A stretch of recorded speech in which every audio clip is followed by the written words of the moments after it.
Après 7 ans de politique néolibérale, dont 2 années marquées par les budgets d'austérité imposés par le 49.3, les Français ont voté en juillet 2024 pour rompre avec le macronisme et en plaçant le nouveau Front populaire en tête du second tour des élections législatives. Elles et ils ont clairement exigé une autre politique économique au service de l'intérêt général plutôt que d'une minorité de privilégiés. Ce changement radical nécessite de mettre un terme aux cadeaux fiscaux pour les plus riches et les grandes entreprises que les gouvernements successifs ont présenté comme la solution miracle à tous les problèmes économiques et sociaux du pays. La politique macroniste a pourtant montré sa totale inefficacité selon un critère qu'elle s'est elle-même fixé. Ce contre-budget constitue à la fois le projet de rupture que les électeurs ont demandé et un projet de gouvernement immédiatement applicable qui peut se résumer en 2 axes. 1.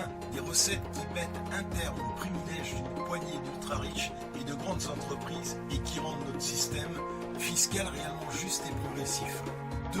Des dépenses qui permettent de gouverner en fonction des besoins et non des injonctions des marchés financiers et de la Commission européenne. Reconstruction de nos services publics, investissement dans la bifurcation écologique et renforcement de notre système social. L'élaboration du contre-budget s'est appuyée sur les conclusions des États généraux des budgets sacrifiés, organisés par les députés du groupe LFI Nouveau Front Populaire tout au long du mois d'octobre, qui ont permis de donner la parole aux acteurs de terrain, victimes des coupes budgétaires de ces dernières années, mais aussi porteurs d'alternatives pour nos services publics et notre protection sociale. Le chiffrage du contre-budget est issu du programme du Nouveau Front Populaire et des amendements au PLF et au PLFSS adoptés lors des discussions budgétaires, preuve qu'il existe d'ores et déjà une majorité à l'Assemblée nationale pour appliquer une grande part des mesures que nous proposons.